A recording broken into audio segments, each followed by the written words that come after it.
Halo, selamat malam Ibu dan Bapak semuanya. Welcome bagi Ibu Bapak yang pertama kali hadir bergabung dengan kami di Brainfit Talk dari Brainfit Indonesia. Dan buat Bapak Ibu yang sudah pernah bergabung sebelumnya, welcome back Ibu Bapak. Senang sekali Bapak Ibu bisa hadir bersama kami live di live session ya malam hari ini. Perkenalkan, saya Nancy Peter, saya salah seorang Master Trainer dan Brain Fitness Consultant di Brainfit Indonesia. Seperti biasa, saya nggak sendiri tentunya malam ini karena it's a talk show, saya perlu teman ngobrol. Ya, teman ngobrol saya ada Mr. Irfan. Hai Mr. Irfan. Halo Miss Nancy, halo semuanya. Perkenalkan saya biasa dipanggilnya Mr. Irfan. Saya juga salah satu senior konsultan dan master trainer di BNP Indonesia. Hari ini kita juga ditemani oleh Miss Iren ya, Miss. Yes. Selamat malam semuanya, parents. Ketemu lagi di Brainfit Talks live. Buat yang hadir pada malam hari ini, senang sekali bisa hadir live. Semoga kita nanti bisa menjawab pertanyaannya. Belum perkenalkan diri. Saya Miss Iren. Saya juga adalah Master Trainer di Brainfit Indonesia dan Brain Fitness Consultant. Juga adalah seorang play therapist dan parents coach. Oke. Ya, baik. Mr. Irfan dan Miss Iren, sebelum kita mulai bincang-bincang kita ambil beberapa menit dulu untuk memperkenalkan dengan singkat kepada Ibu Bapak yang baru pertama kali hadir mengenai Brainfit. Ya, kami dari Singapura didirikan tahun 2001. Bersyukur sekali kami sudah bisa berada selama 21 tahun. Selain di Indonesia dan di Singapura, Brainfit juga hadir di beberapa negara lain. Di Indonesia sendiri sudah 13 tahun. Saat ini di Indonesia, Brainfit ada 3 centers, yaitu di Brainfit Kelapa Gading, Brainfit Kebun Jeruk, dan Brainfit Gading Serpong. Kami spesialisasi di program pelatihan otak Brain Fitness Training yang berdasarkan dari hasil research neuroscience, ditemukan bahwa otak kita itu sifatnya seperti otot dalam hal bisa diperkuat. Apa yang diperkuat? Ternyata kemampuan otak, kinerja otak seperti memori, konsentrasi, kecepatan berpikir, problem solving skill itu bisa kita asah dan dioptimalkan kinerjanya. Ya, itu yang kita lakukan lewat pelatihan yang terstruktur. Saat ini program kami tersedia untuk 3 age group dari Brainfit Baby untuk usia 9 bulan sampai 35 bulan, Brainfit Junior 3 sampai 6 tahun, Brainfit Scholar 7 sampai 18 tahun. Brainfit berafiliasi dengan beberapa institusi lain, kami berpartner dan telah mendapatkan beberapa rekognisi dari partner kami. Yaitu dia sekilas mengenai Brainfit. Ya, kita mulai pembicaraan kita malam ini. Kita mau ngobrol mengenai bagaimana caranya melatih anak cara berpikir. Ya, ternyata cara berpikir juga kita perlu latih.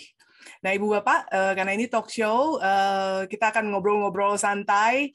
Kapan saja muncul pertanyaan, silakan langsung gunakan kolom Q&A di bagian bawah screen-nya Ibu Bapak. Semua pertanyaan yang sesuai dengan topik kita malam hari ini nanti actually beberapa pertanyaan yang akan kita jawab secara live. Oke? Alright. Hey, thank you Miss Nancy. Ya, hari ini kita bakal ngomong soal melatih anak berpikir ya, Miss. Mungkin beberapa orang tua ada yang punya pertanyaan, emang berpikir juga perlu dilatih ya, gitu. Saya sendiri udah pernah dapat pertanyaan seperti itu kata orang tua, bukannya anaknya udah punya otak ya, Miss? Kalau otaknya kan bukan dipakai buat berpikir, jadi kenapa harus dilatih lagi berpikirnya, gitu ya? Jadi orang tua berasanya harusnya udah berpikir itu udah natural gitu, udah punya otaknya dan harusnya bisa berpikir gitu ya. Tapi ternyata ada yang perlu dilatih juga ya, Miss, dengan berpikirnya ya. Iya, betul banget, Mr. Irfan.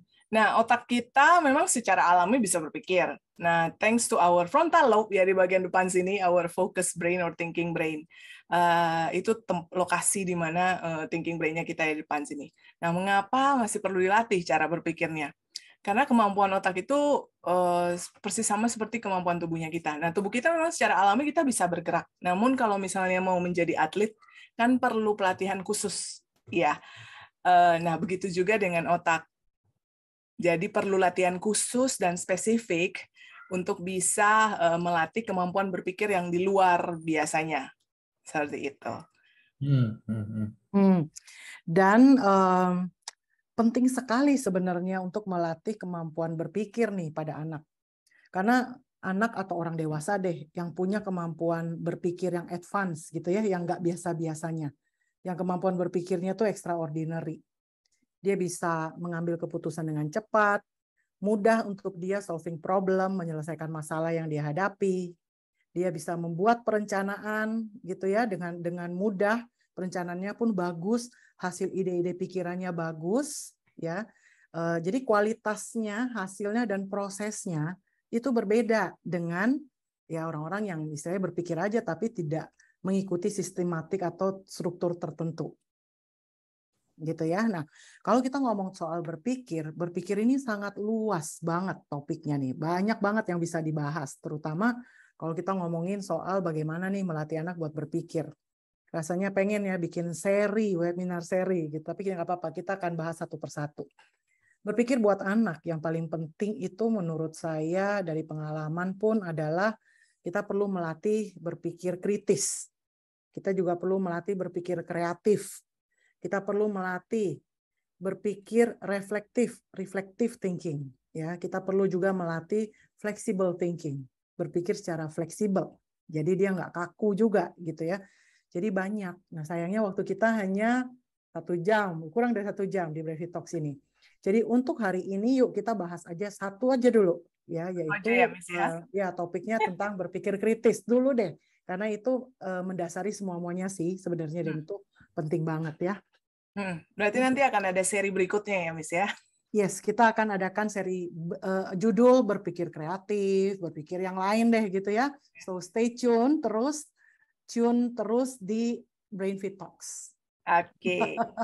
Oke, Ya. yuk.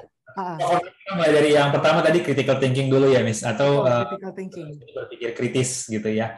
So, kita samakan dulu nih persepsinya gitu ya, Miss. Waktu kita sebut critical thinking atau berpikir kritis, ini adalah basically kemampuan anak yang bisa berpikir secara independen gitu ya. Mereka bisa menganalisa situasi, menganalisa informasi dan membuat pendapatnya mereka sendiri. Gitu ya. Ini yang kita sebut dengan critical thinking. Tentunya proses analisanya harus terjadi mengikuti proses logika yang benar gitu ya, dan menganalisa informasi yang benar juga tentunya gitu ya. Nah, nantinya kemampuan critical thinking ini yang mungkin orang tua lebih familiar berkaitan juga dengan kemampuan anak memecahkan obstacle-nya mereka gitu. Kalau mereka ujian ada soal yang mereka nggak tahu cara jawabnya, misalnya mereka bisa memikirkan cara lain untuk menjawab soal yang ada di hadapannya mereka. Atau di rumah misalnya gitu ya, mereka mau mendapatkan sesuatu yang kita umpetin contohnya gitu, anaknya bisa kepikiran cara untuk mendapatkan apa yang mereka temukan. I mean, that's probably bad example, tapi itu juga ada contoh critical thinking anak-anak gitu ya. Dan I think lately yang paling yang semakin penting lagi dirasakan oleh orang tua adalah kemampuan critical thinking untuk punya keberanian gitu ya, membuat opini sendiri dan menolak ajakan temannya yang menurut dia itu nggak baik atau nggak benar. Ya, merugikan dirinya atau merugikan temannya. Jadi anaknya nggak gampang untuk dipengaruhi karena dia bisa menganalisa ini teman saya bilang apa, benar nggak ya yang dia ucapkan, ini baik nggak ya gitu ya, dan analisa sendiri dan memutuskan untuk actually nggak, ini nggak baik untuk saya, ini nggak baik untuk orang lain dan I'm gonna say no. Iya, benar banget. Setuju banget. Thinking tadi gitu ya. Iya, sorry overlap ya. Yes, bener banget Mr. Irfan. Apalagi di zaman digital zaman sekarang, di mana kita dibombardir ya dengan informasi, dan kita tahu nggak semua informasi yang kita baca, kita terima itu benar adanya. Saya yakin kayaknya semua parents pasti mau anaknya punya kemampuan critical thinking yang baik, bukan saja supaya buat cari solusi sendiri, tapi juga di zaman digital, sosial media, di mana anak-anak dan remaja bisa mendapat akses informasi apa aja dari internet, tuh mereka bisa berpikir kritis dan nggak mudah terpengaruh jadinya. Iya. Dan critical thinking ini juga yang akan membawa mereka untuk always check the accuracy of the information ya. Betul. Iya.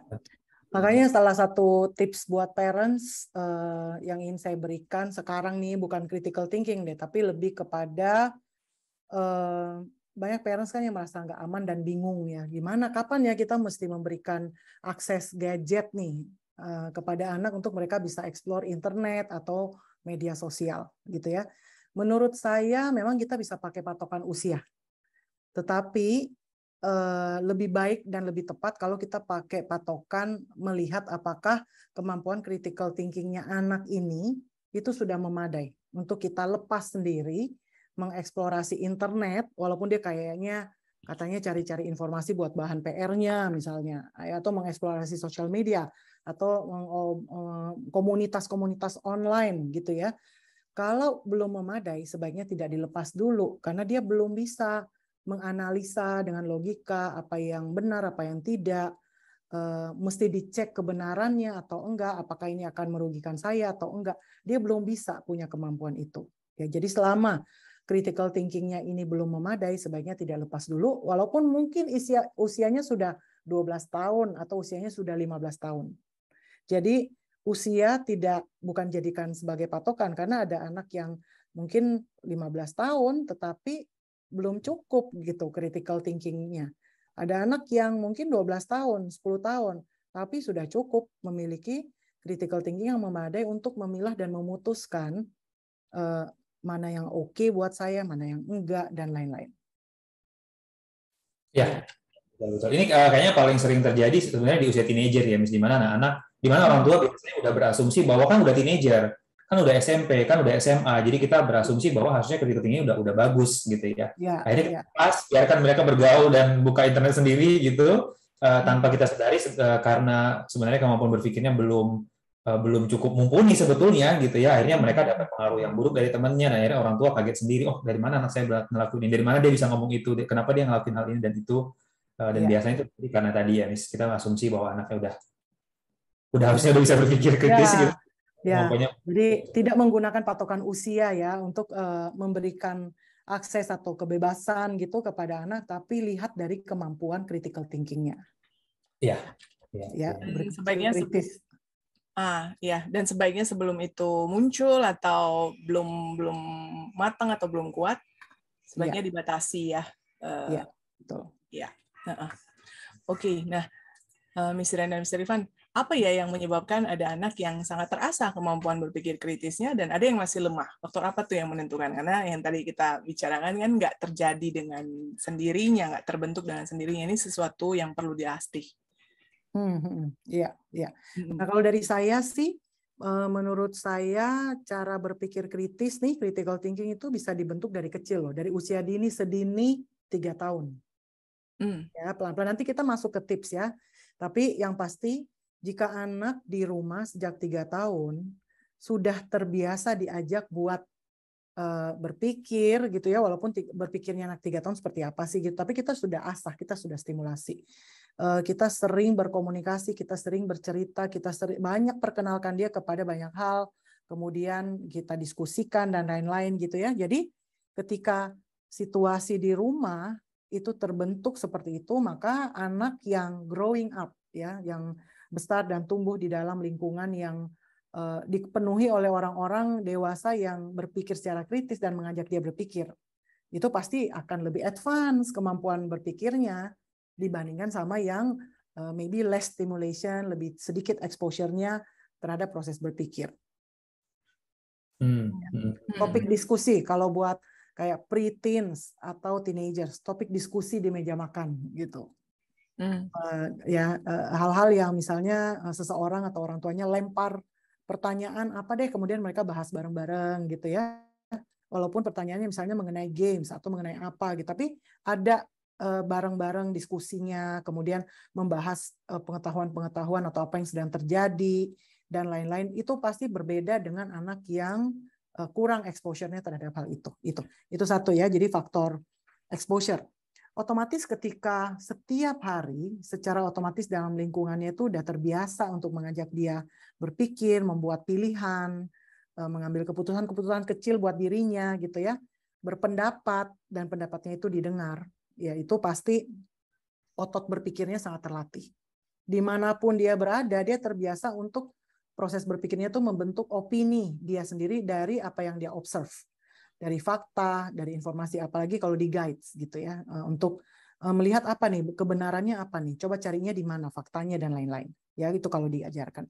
So faktor stimulasi, faktor lingkungan, tetapi juga terkadang ada anak yang skill dasarnya tuh lemah banget, maksudnya gini, attention-nya lemah ya, kemampuan fokus lemah, kemampuan memori lemah, komunikasi dia masih kurang gitu ya, sehingga dia kurang paham ketika diskusi berlangsung, dia kurang bisa paham, dia mau menyampaikan pendapatnya pun dia nggak punya bahasanya gitu ya. Nah itu kemampuan dasar yang lemah, sehingga kadang-kadang orang tua tuh cuman harus fokus ke situ dulu gitu, untuk membantunya, dan boro-boro orang tua bisa ngomong banyak hal, bercerita banyak hal, menstimulasi pemikirannya, mungkin nggak sempat karena kemampuan dasarnya untuk berpikir itu masih lemah.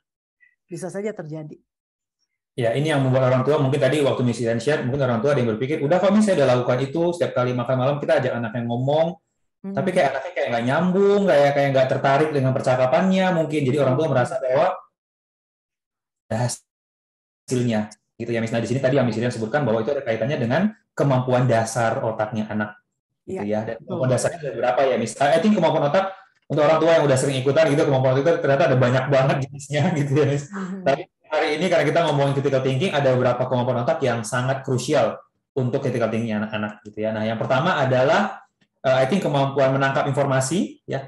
Jadi banyak orang tua yang sering bilang bahwa kan udah dikasih tahu Mister informasinya, tapi dia masih belum bisa membuat konklusinya sendiri, gitu ya. Ternyata ketika kita pelajari lebih jauh, banyak anak-anak yang kesulitan dalam critical thinking, isunya bukan di critical thinkingnya, tapi memang waktu mereka menangkap informasi awalnya pun, menangkap faktanya pun, ternyata masih banyak yang salah paham. Jadi tentu saja mereka membuat keputusannya pun juga salah paham, gitu ya. Kemudian atau datanya, informasinya nggak make sense, gitu ya. Betul banget. Otaknya nggak bisa paham dan nggak bisa ngambil konklusi. Betul banget, Miss ya. Dan ini yang sering buat orang tua frustrasi karena berasnya udah dikasih tahu, tapi sayangnya kalau otaknya anak belum kuat di pemahaman apa yang kita sudah kasih tahu dengan menurut kita sudah cukup jelas, tetap aja otaknya bisa jadi salah tangkap atau nggak lengkap tangkap informasinya. Gitu ya, itu yang pertama gitu. Tadi misalnya sempat share memori, of course memori juga penting. Kalau anaknya udah lupa dengan apa yang kita sampaikan 2 hari yang lalu, maka percakapan hari ini mungkin nggak akan kemana-mana gitu, meskipun again orang tua merasanya udah dibahas, udah dikasih tahu minggu lalu, udah dikasih tahu kemarin. Tapi kalau anaknya memorinya lemah, dan ketika tingginya nggak bisa jalan gitu ya. Dan yang tadi di akhir Miss Iren juga sempat share bahwa kemampuan fokusnya ya, Miss kita sebutnya juga dengan working memory istilahnya. Working memory ini adalah kapasitas berpikirnya anak, gitu ya. Ada anak-anak yang memorinya besar, jadi mereka bisa berpikir dengan kita lemparin banyak informasi, mereka tampung semuanya dan mereka proses, akhirnya keluar dengan konklusinya sendiri, gitu ya. Tapi ada anak-anak yang working memory-nya kecil. Kita baru ngomong 2 kalimat udah penuh working memory-nya, gitu kan. Jadi kalimat ketiga nggak masuk, ya boro-boro anaknya bisa berpikir, gitu kan. Dan akhirnya ketika mereka coba kita bilang salah. Lama-kelamaan anaknya nggak semangat lagi untuk berpikir. Dan kita pun nggak semangat lagi ngasih taunya. Nggak semangat lagi gitu. Biasanya orang tua bilang ini anaknya yang sering bilang nggak tahu. I don't know, terserah mami aja. Gitu kan. Atau bahkan mereka kayak ngeblank sama sekali gitu. Nah, ini dalam brain exercise kita sebutnya working memory, salah satu aspek berpikir yang cukup penting untuk otaknya anak-anak. Gitu. Ini beberapa aja nih, ada banyak banget skill-skill yang lain gitu ya. Tapi ini beberapa contoh skill yang cukup penting untuk kita cek dulu anaknya udah kuat belum di skill ini sebelum kita berpikir mengenai critical thinking-nya mereka. Jadi itu adalah kemampuan dasar ya, ada kemampuan dasar yang perlu dipastikan dulu kuat apabila orang tua ingin anaknya bisa dilatih untuk berpikir kritis ya.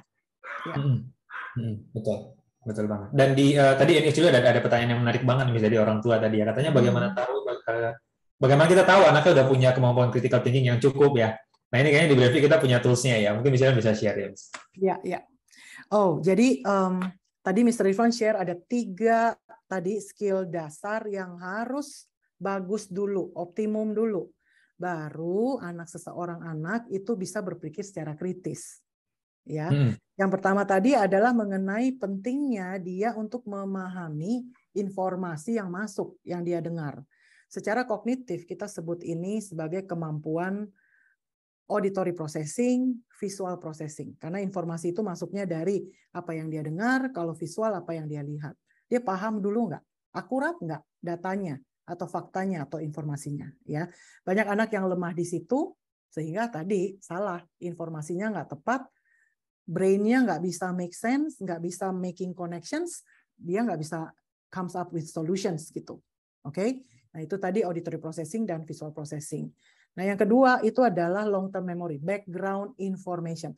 Untuk bisa berpikir ya, misalnya saya mendengar sebuah informasi gitu misalnya.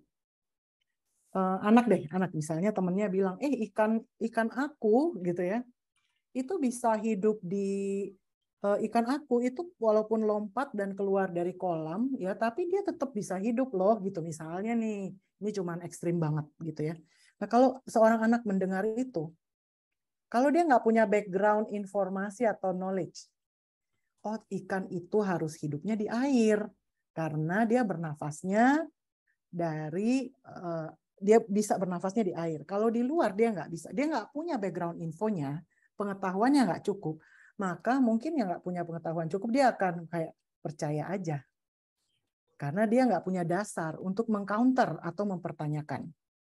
Ya, banyak hal dalam kehidupan kita sehari-hari perlu banget ada banyak background information yang perlu kita simpan di dalam long term memory bank kita. Sehingga ketika kita mendengar informasi, kita lihat, kita mempertanyakannya menggunakan referensi yang sudah ada. Nah, long term memory ini kita kumpulkan loh sepanjang kita hidup mulai dari kecil sampai besar, kayak perpustakaan yang banyak banget datanya itu semua di long term memory. Nah, kalau anak kekurangan bahan atau kekurangan pengetahuan background information untuk berpikir dan berpikir kritis, untuk berpikir secara kritis, mempertanyakan sebuah fakta dan lain-lain, dia nggak bisa berpikir secara kritis karena dia nggak punya referensinya. Terus gimana caranya untuk mengumpulkan bisa mengumpulkan data dan informasi begitu banyaknya di long term memory? Satu, fungsi long term memory-nya harus bagus. Yang kedua, informasinya perlu dimasukkan. Reading comprehension, ya, membaca dan paham apa yang dibacanya. Listening comprehension, ketika dia nggak baca tapi dia dengar orang yang bercerita, dia dengar orang yang menjelaskan. Dia paham, disimpannya lah gitu ke dalam data bank-nya dia, itu long term memory. Tanpa comprehension, reading comprehension, listening comprehension, maka nggak banyak data atau informasi. Library perpustakaan dia tuh kurang informasinya. Lalu kalau disuruh berpikir kritis, bahan tuh apa buat referensinya? Nggak ada, kurang gitu ya.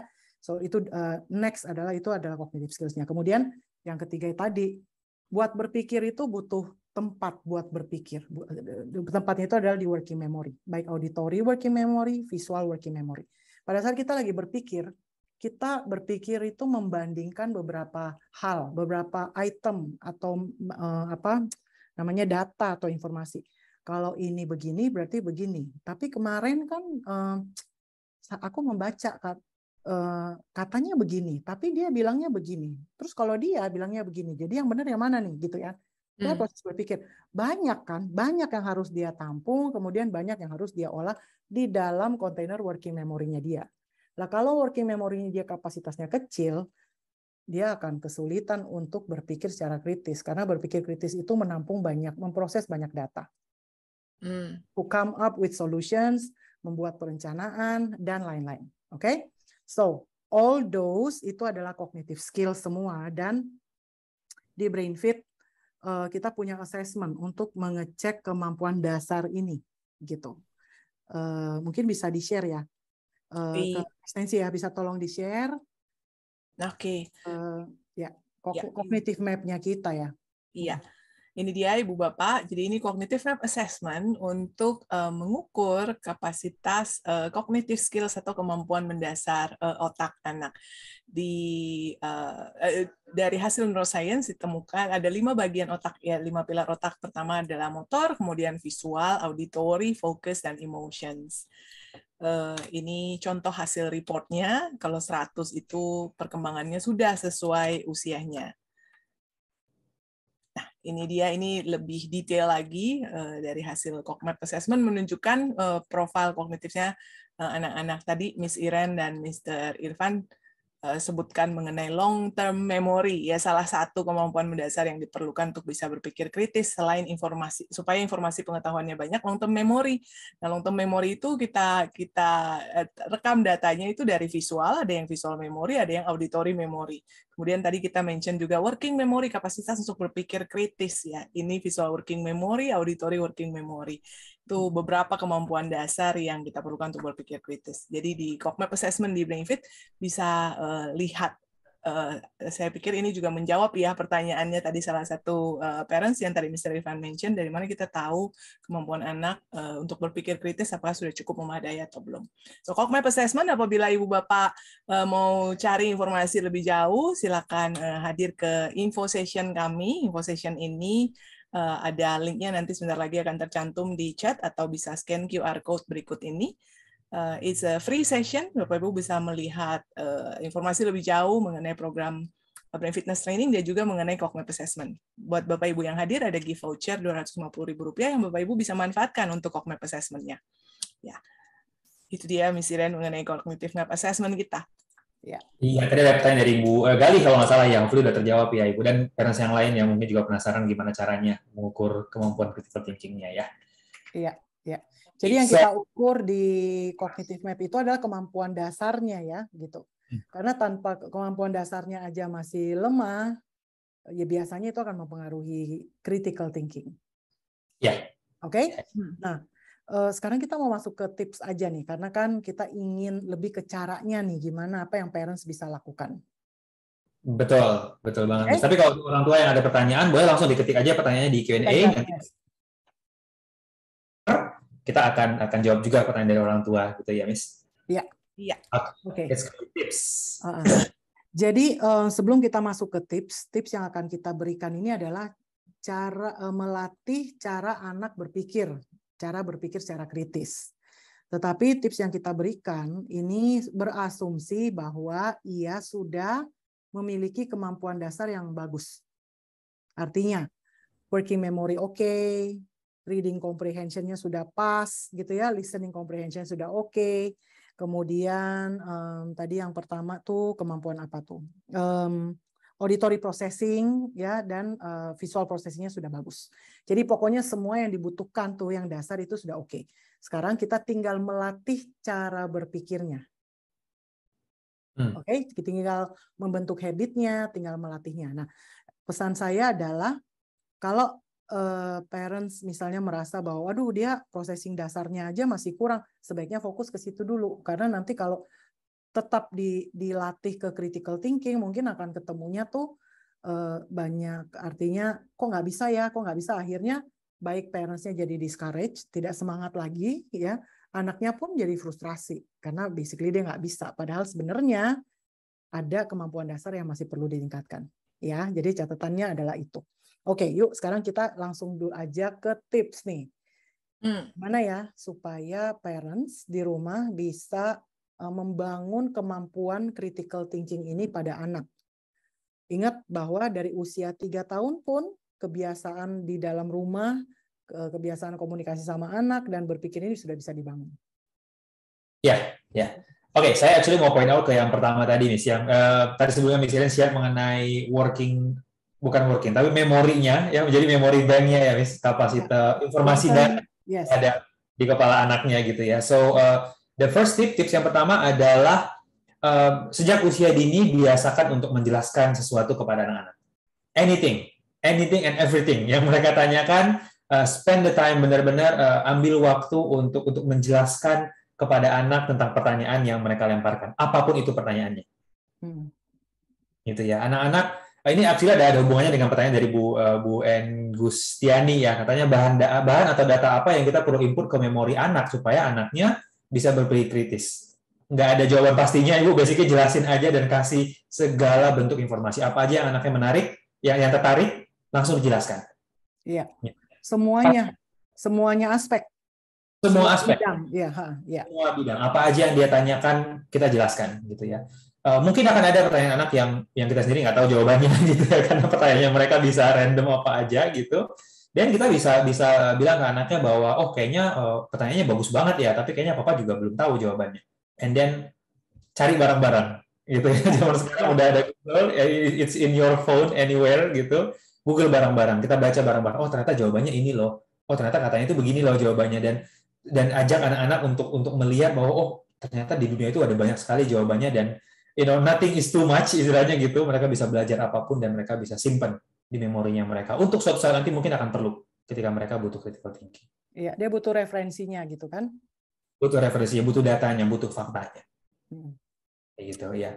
So itu yang pertama. So dari usia dini biasakan untuk menjelaskan apapun kepada anak-anak. Iya. Boleh saya tambah yang situ, saya jadi ingat banget nih Mr. Irfan sama Mr. Ren. Saya nggak tahu Mr. Irfan zamannya udah ada belum ya? Ini buku.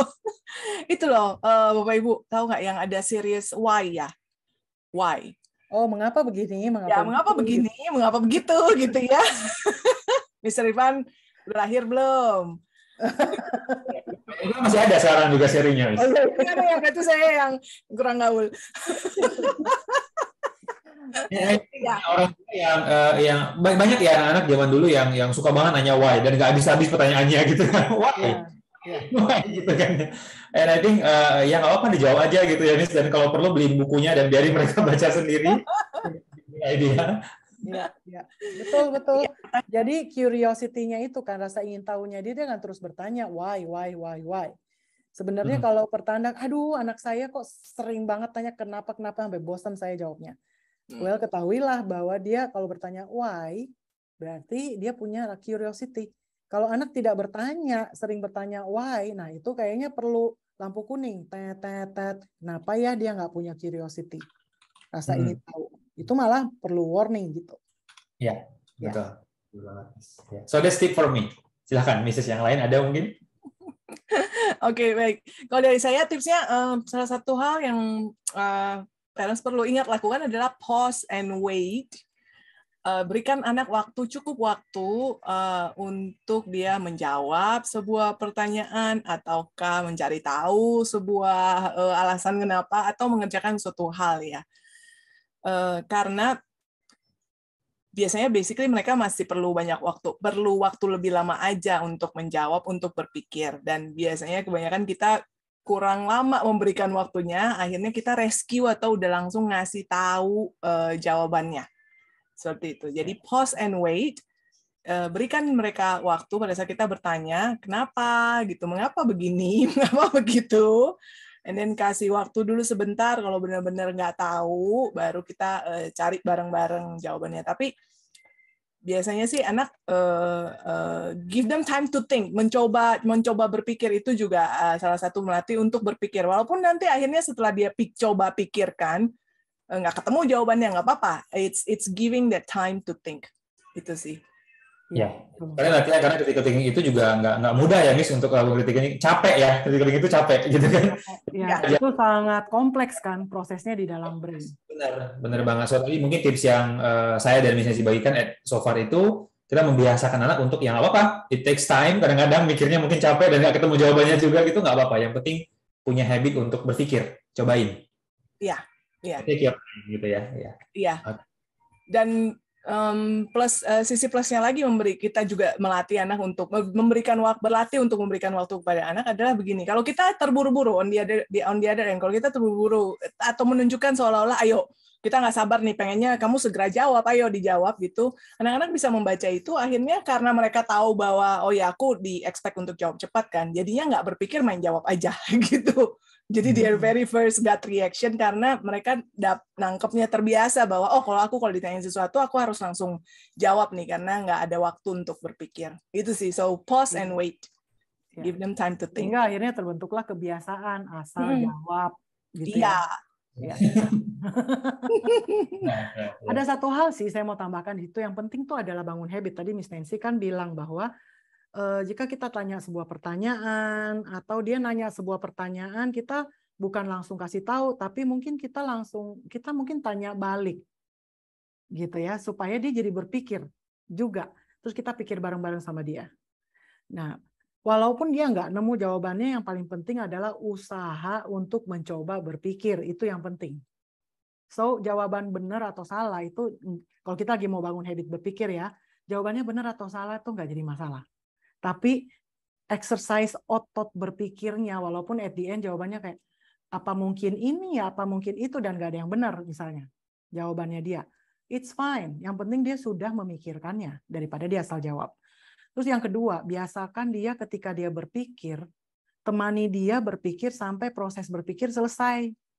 Jadi bukan kayak, apa ya, mungkin ini, mungkin itu, nggak tahu deh, terus toto ngacir gitu ya. Itu artinya proses berpikir nggak sampai tuntas. Dan kalau kebiasaan setengah-setengah itu ya akhirnya nggak melatih juga buat berpikir. Ya kan? Nah ini sebenarnya challenge-nya orang tua, bukan anak. Karena suka langsung kasih jawaban. sering nggak sabar daripada lama-lama, udah ini aja gitu ya. Sering ngasih instruksi atau perintah, udah satu arah, lakukan saja. Kalau ditanya nih, kenapa? Ya karena mama bilang gitu, ikut aja. Ya kan? Nah kalau kayak gitu udah, kayak itu udah mematikan keinginan untuk berpikir gitu. Dan itu bentuk kebiasaan. Ya, terus oke, kalau dari saya nih, bantu anak-anak untuk berpikir, mendevelop atau mengembangkan hipotesa. Misalnya, aku mau masukkan sirup, misalnya dia mau tuang gitu ya, dia mau tuang sirup ke gelas. Ini kejadian sehari-hari buat anak yang mungkin anak kecil gitu. Terus dia mau tuang semuanya, misalnya satu botol ini dia mau tuang, kita stopin dulu. Kemudian kita ajak bikin hipotesa. Kalau kamu tuang semuanya, kira-kira apa yang akan terjadi? Biar dia berpikir, kemanisan, atau iya bisa, terus tumpah, iya bisa juga, terus apa lagi? Gitu ya, membuat hipotesa. Terus kalau udah tumpah atau kemanisan, bisa diminum nggak? Gitu. Tanya lagi. Jadi ajak dia untuk berpikir lebih lanjut, di stretch gitu berpikirnya, karena kan berpikir kritis adalah memikirkan beberapa step ke depan, cause and effect, sebab akibat dari apa yang kulakukan sekarang, efeknya apa. Ya, kadang-kadang parents biasanya gini, jangan dituang semua, tumpah loh, gitu ya misalnya. Jangan dituang semua sirupnya, manis dong, kemanisan dong, nggak ada yang mau minum. Jadi kayak kita udah kita kasih perintah dan kita kasih jawabannya, udah selesai. Jadi dia nggak jadi menuangkan sirupnya satu botol karena dibilangnya begitu. Jadi nggak sempat berpikir, udah lakukan saja sesuai instruksi. Oke, so itu hipotesa. Juga pertanyaan kayak kalau misalnya lihat gambar nih, kalau biasanya nih baca buku cerita anak ya gitu, selalu kan ada sampai at the end gitu ya, ada penyelesaian sampai terakhir. Biasanya boleh tanya kira-kira apa yang akan terjadi ya setelah ini. Nggak ada sih di dalam buku cerita, tapi ngajak anak untuk stretching lagi gitu.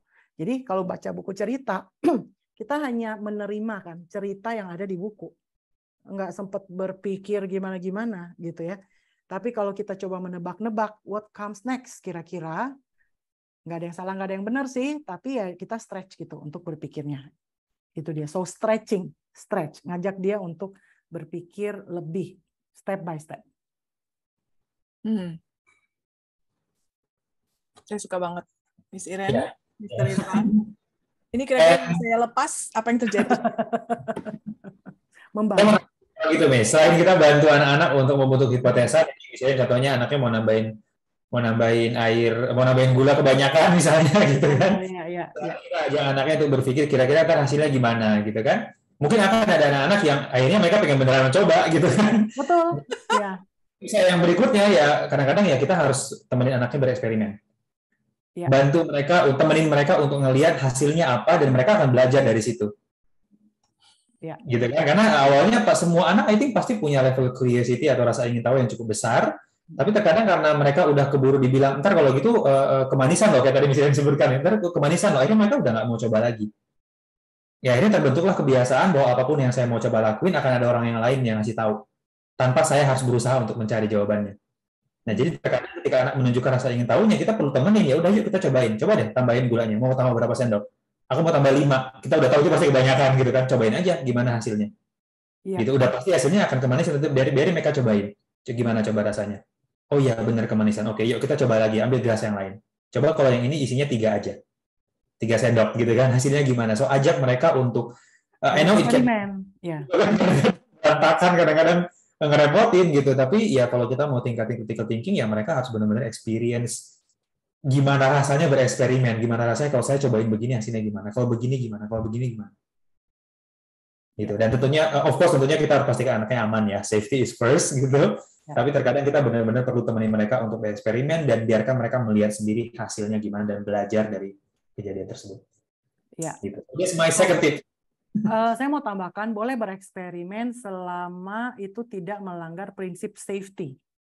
Betul, harus safety first. Nah, harus safety ya. Misalnya jangan parents jangan salah, misalnya biarin dia tuh kalau udah kapok dia baru belajar gitu kadang-kadang.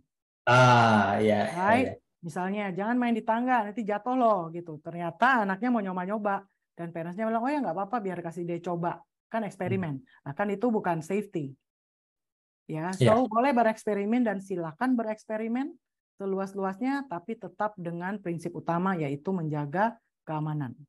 When it comes to tidak aman, itu nggak boleh bereksperimen dengan keamanan, dengan safety. Oke, other than that harus bereksperimen.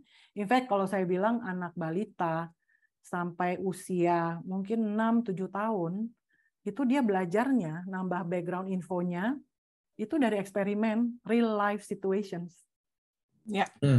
Right? Ini kalau digini bisa jadi apa? Kenapa ya Mama naruh gelasnya di misalnya di laci nomor 2, kenapa nggak di paling bawah misalnya? Oh, karena dedeknya bisa ngambil sendiri dan kalau ngambil sendiri jatuh bisa pecah gitu. Jelaskan. Right? Kasih jelaskan hal-hal yang sehari-hari itu. Itu jadi jangan malas berkasih penjelasan itu. Itu buat anak balita. Tapi begitu dia sudah punya kemampuan membaca, kemampuan acquire information dari buku-buku pengetahuan, dari movie, dari apapun, selama kemampuan comprehension-nya belum bagus, kita yang harus explain lagi. Tapi kita tingkatkan kemampuan comprehension, selebihnya dia langsung mancing sendiri, dia langsung nambahin informasinya sendiri. Lewat informasi dari teks dan verbal, dan itu yang akan memperkaya. Bu, tinggal sekali-sekali kita baru ajak diskusi di meja makan, lagi di mobil, lagi bepergian, kita bikin teka-teki, kita bikin diskusi yang lucu-lucu, tapi sebenarnya itu proses berpikir. Ya, oke. Ya. Udah isi itu ya. Saya setuju banget itu Miss Iren, saya suka banget dan mulai dari 6 tahun ke bawah ya, paling gampang banget memang tanya pertanyaan why sih, itu build curiosity, dan pada saat nanti udah SD, jadi mereka udah terbiasa bertanya why gitu ya, untuk build curiosity, sehingga nanti pada saat SD mereka udah punya skill untuk cari informasi sendiri, untuk bertanya why-nya udah terlatih, Bapak Ibu yang latih sejak dini, seperti itu. Ya. Oke, kalau dari saya berikutnya, saya tadi Miss Iren sudah mention, tapi saya mau angkat aja lagi, ditekankan kembali adalah untuk jelaskan kenapa gitu. Tadi Miss Iren bilang kadang-kadang biasanya parents kita kan kasih instruksi, jangan, terus udah pokoknya jangan gitu ya, kita nggak menjelaskan kenapa. Jadi biasakan untuk jelaskan kenapa. Jadi kalau misalnya Bapak Ibu mau mengarahkan sesuatu atau melarang sesuatu, jelaskan agak panjang sedikit gitu ya, jelaskan kenapa, pertimbangannya Ibu Bapak tuh kenapa, seperti itu. Walaupun anaknya mungkin nggak bertanya ya, karena mereka masih kecil ya, mereka terbiasa untuk ya pokoknya kalau Papa Mama bilang enggak ya udah enggak, I don't ask why. Tapi kalau Bapak Ibu punya habit untuk jelaskan kenapa, jadi do not, jangan expect blind obedience. Pokoknya kalau saya bilang udah nggak usah banyak tanya gitu ya. Mungkin mereka nggak berani bertanya karena otoritasnya ibu bapak, tapi jelaskan aja juga. Ya. Gitu. Ya. Jadi kebiasaan adalah setiap kali saya praktekkan, jadi usahakan banget untuk dipraktekkan. Lama-lama anak itu akan terbiasa. Misalnya, boleh nggak aku ke mall sama temen? Ya, saya akan bilang mungkin nanti tunggu mami pikir dulu. Terus karena sebenarnya rasanya kayak masih ragu dulu nih waktu akhir-akhir pandemik, tapi antara udah boleh bebasin atau enggak gitu kan. Tapi setelah itu saya bilang kayaknya enggak dulu deh, mami belum merasa aman.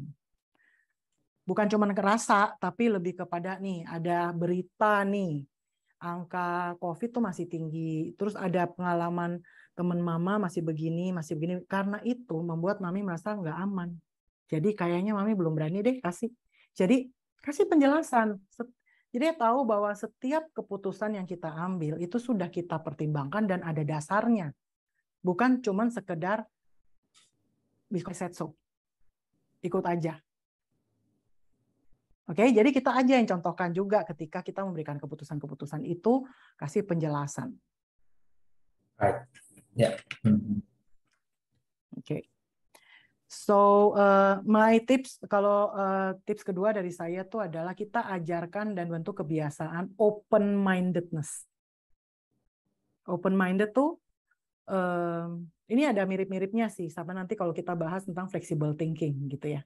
Misalnya contoh dia datang dan dia bilang, aku kesel. Hari ini ngumpul di sekolah, terus teman aku itu nggak ada yang mau main sama aku. Ya, they don't like me. Mereka nggak suka sama aku. I don't have friends. Emang aku memang I'm a bad friend. Nobody wants to be friends with me gitu.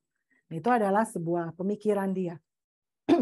So teach open-mindedness, kita juga jangan bilang enggak lah gitu. Mungkin dia lagi sibuk kali, mungkin mereka juga lagi kenapa gitu-gitu. So bukan tugas saya untuk mencarikan excuses atau possibilities itu. Tapi justru saya lagi bertanya, oh iya bisa juga, yes they do.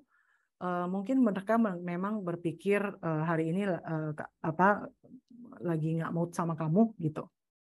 What are other possibilities? Ada kemungkinan lain juga nggak? Mungkin awalnya dia bilang, enggak, memang mereka nggak suka aja sama aku. Right? Okay, so that means itu cuman other possibilities. Did you check with them? Kamu tanya nggak? Do they tell you? Apakah mereka bilang, I don't like you? Enggak sih. Oh, okay. Kalau gitu, kamu berasumsi mungkin. Kalau mungkin, berarti there are other possibilities. If you're not sure, yuk kita tanya yuk.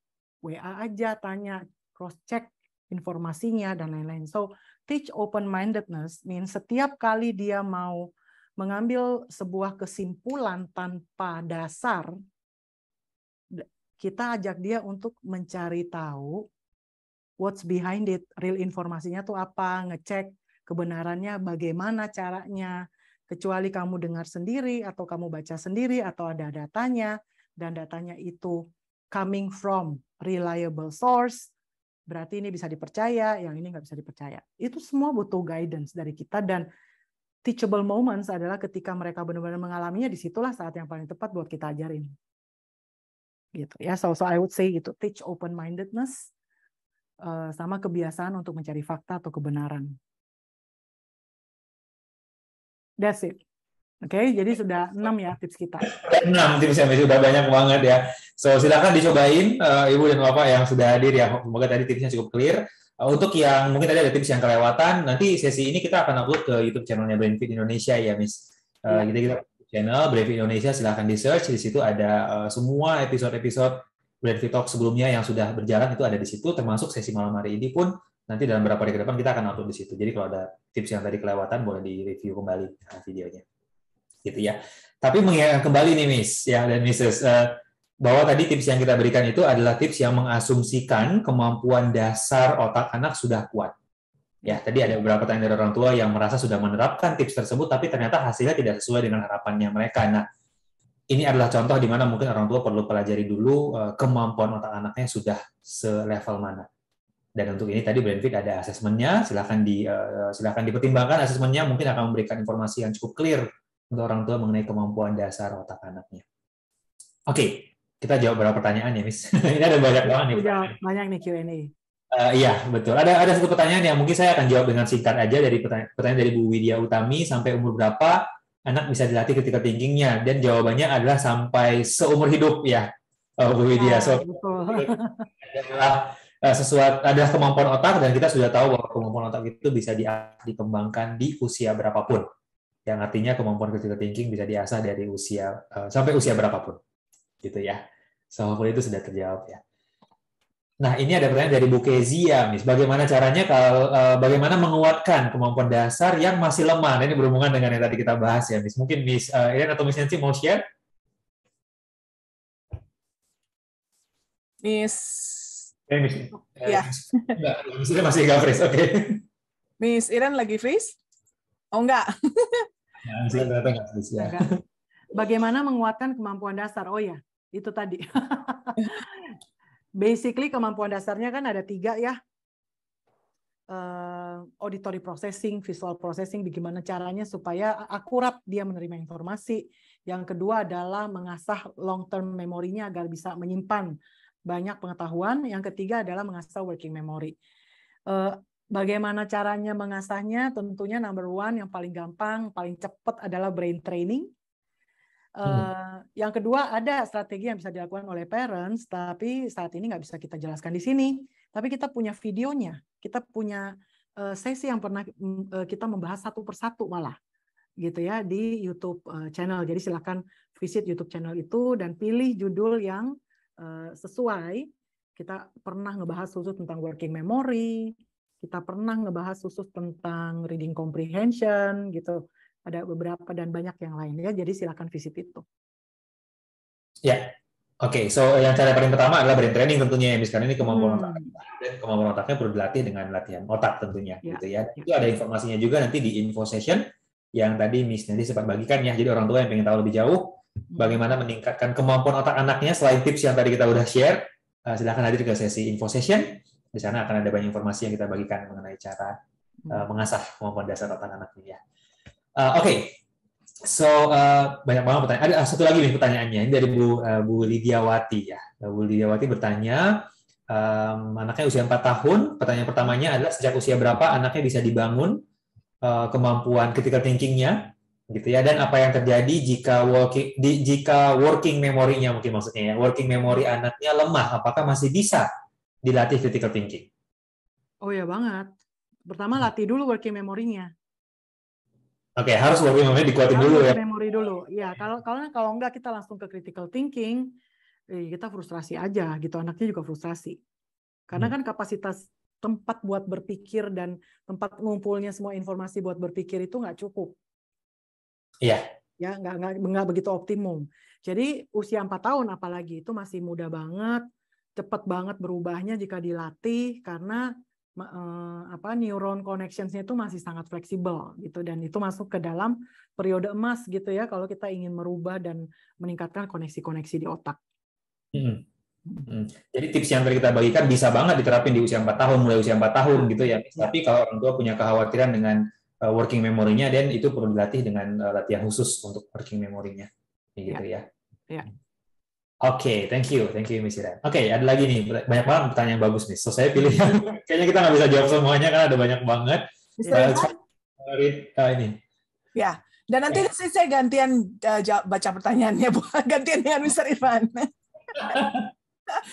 Ya. Oh, ini ada pertanyaan bagus juga nih, Miss. Ini seperti dari Bu Johana Mustika. Beliau bertanya, bagaimana kalau setiap ditanya, anaknya malah bertanya balik? Kalau menurut Mama gimana? Gitu, atau malah anaknya jawabnya nggak tahu? Ya, oh ini very good question nih. Mungkin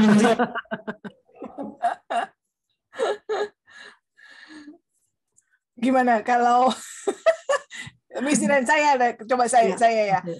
Kemungkinan besar coba itu kayaknya anaknya mungkin belajar ya dari orang dewasanya. Menurut kamu gimana? Anak-anak tuh belajar lewat ini loh, menyimak, dan biasanya mungkin ibu atau bapak yang saling komunikasi. Sebetulnya ibu dan bapak saling komunikasi, terus dia belajar bahwa oh ada orang nanya menurut mama gimana gitu. Ya, atau menurut papa gimana. Nah, kembali ke anaknya. Kalau misalnya ibu bertanya menurut kamu gimana? Terus dia menurut mama gimana? Kalau dari saya dijawab. Jadi ibu kasih pemikirannya ibu, pengetahuannya ibu, and then balik lagi bertanya, kalau menurut kamu gimana? Setuju nggak? Mungkin nggak kayak gitu. Itu satu tips yang bisa dilakukan. Jadi biar nggak balik-balik menurut kamu gimana? Menurut mama gimana? Menurut kamu gimana gitu ya. Jadi dijawab aja dulu ibu, nggak apa-apa. Dijawab dulu sepengetahuannya ibu, baru balikin lagi ke dia, biar dia berpikir dari apa yang ibu sudah sampaikan atau apa yang ibu ketahui. Gitu. Itu kalau dari saya. Dari Mr. Irfan atau Miss Iren mau tambahkan?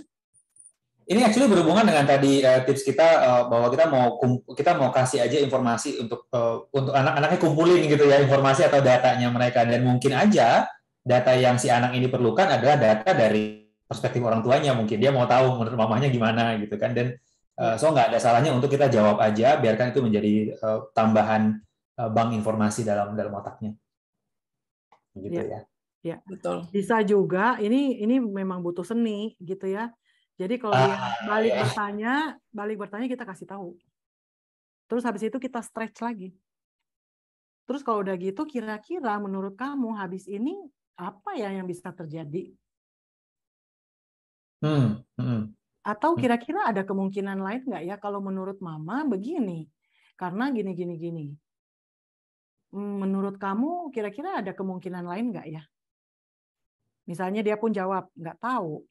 Oh, berarti dia belum punya referensi buat berpikir. Itu adalah informasi buat kita. Nggak, kita kasih lagi referensinya. Gitu. Jadi memang mesti sabar aja gitu untuk kita tahu, oke, dia sudah punya referensi atau punya pengetahuan di bidang ini, di hal ini atau belum. Right, ya. Oke, bisa sih mau coba cari pertanyaan nih, silahkan. Ya, sebelum saya cari pertanyaan, boleh saya tambahkan sedikit yang bagian yang nggak tahu. Mungkin reminder buat kita semua ya, orang dewasa, parents.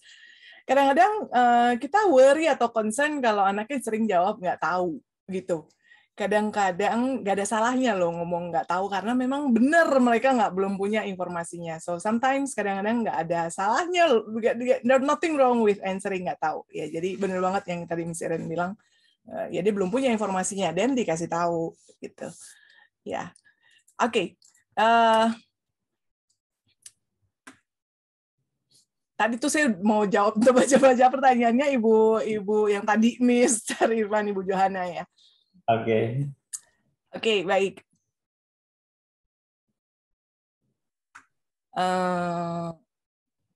Baik. Ini ada pertanyaan dari Ibu N. Gustiani. Anak saya yang kecil sering tanya why, tapi malahan why-nya yang baper sih, seperti kenapa Popo suka ganggu adiknya gitu, kenapa Popo jahat sama adiknya gitu. Padahal cuma main aja. Itu Miss Iren ya, ada tips nggak Miss gimana kita meluruskannya? Kalau itu itu masuk ke critical thinking, atau ini why, ataukah baperan atau mungkin personality ya, atau psikologis? Iya, sorry saya lagi cari mana ya pertanyaannya. Oh, kalau di Q&A dari Ibu siapa? N. Gustiani Halim. Oke.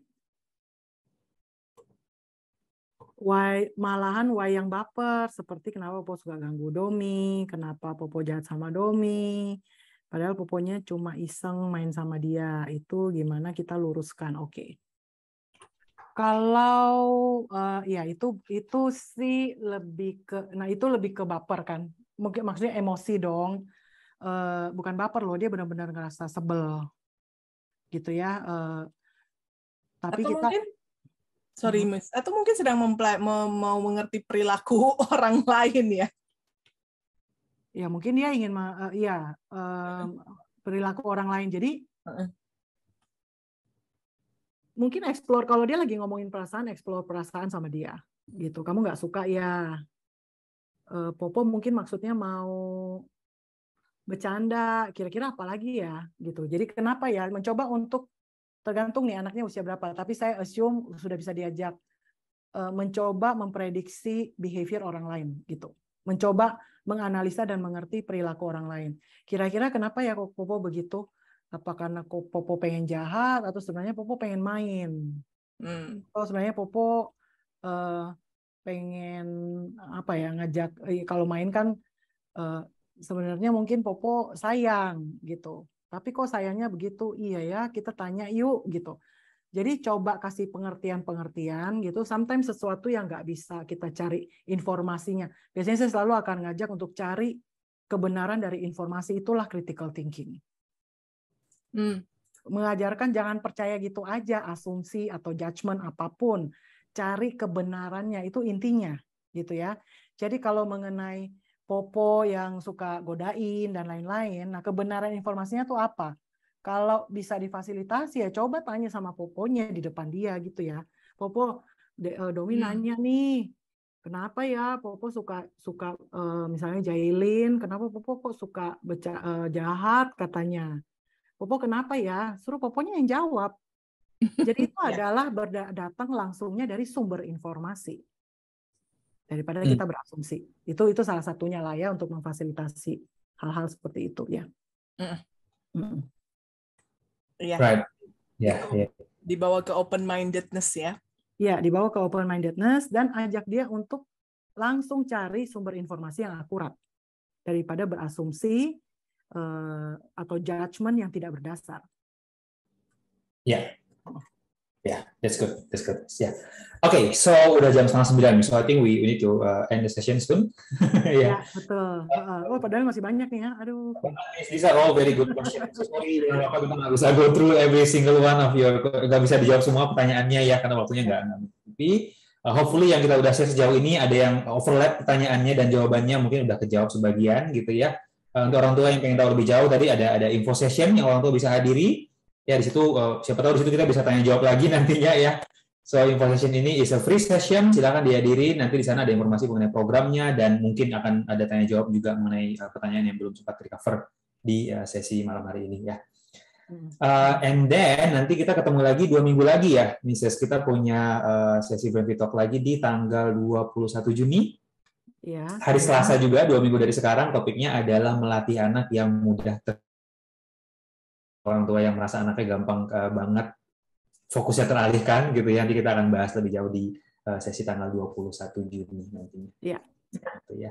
So ini link pendaftarannya sepertinya belum ada. Orang tua bisa follow Instagramnya Brainfit Indonesia. Nanti begitu pendaftarannya sudah dibuka akan ada informasi di situ dan orang tua bisa mendaftar dan akan dapat informasi linknya, link sesinya sebelum waktunya gitu ya.